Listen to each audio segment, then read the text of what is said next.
I'll try to be very academic, but you may not like my conclusions. I love your conclusions. Look at India today, when you talk about civilizational security. What has happened in Kashmir Valley? 500,000 Kashmiri Pandits have driven out. Almost all our holy temples, except one or two which have got central security, have been demolished. And you go to Malappuram in Kerala. I've been there.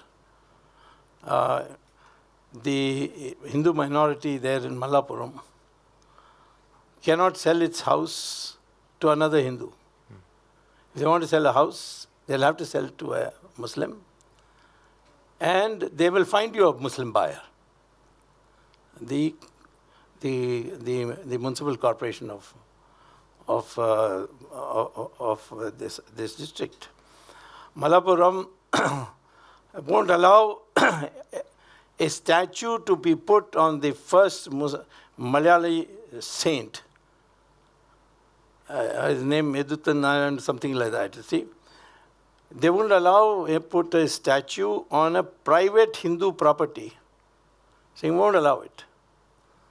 So they had come to me, asking me whether I can come and address a public meeting in Malappuram. So I said, why don't you ask one of your local MPs to do it? I have to come all the way. He said, no, nobody will get permission. So I said, how do you know I will get permission?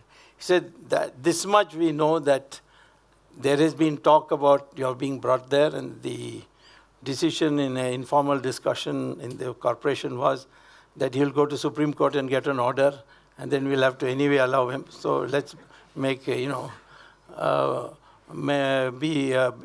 the right thing so that we don't have this embarrassment. That is today the atmosphere. In Tamil Nadu, the population of Muslim is only, I'm explaining to you the theory after these examples. In Vellore, it's a very famous place for its colleges and universities. There is a small place, which is a town panchayat, called Mel Visharam. There, the Dalit community came to see me and said that we want you to come and see that no development has taken place for the last 20 years, because the local body's election, 75% of the population is Muslim.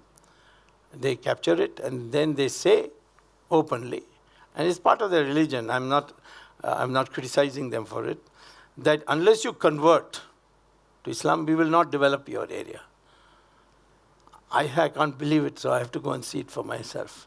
So I went there, Mel Visharam, and literally you can see now you can't see because of what I've done afterwards, but literally there was a complete division between the hygienic standards of the scheduled caste area and this, and they were also diverting the hides they were producing for luggage and things like that. The water of that into the main crop, which was the what we call as the pan. So I went to court, and Justice Shah was the Chief Justice of Madras High Court, later on Delhi High Court. He was shocked, he wouldn't believe that it could be. Then we placed affidavits, photographic evidence, and then he gave the order. And then that has stopped. I would say that if you read the theology of Islam, they have 3 holy books. Quran is one, everybody knows. But there's Sirah and there's Hadith. Both, one is about Muhammad and the other is about what Muhammad said.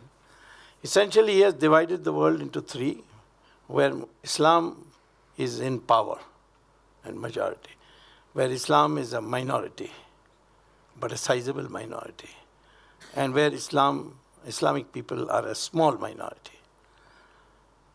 And he's prescribed behavioral attitudes for those 3 separately. If you are a Islam-ruled country, then no other religion should be given any place. That you can see in Saudi Arabia. You want to build a temple, you can't. You can't celebrate Diwali in Saudi Arabia. Even in your own house, you can't do Satyanarayan Puja. And you cannot have picture of Ramchandraji in your pocket. Of course, this new prince who has taken over, maybe things will improve because now he has at least permitted women to drive cars. So that religion has to be now accommodated with us.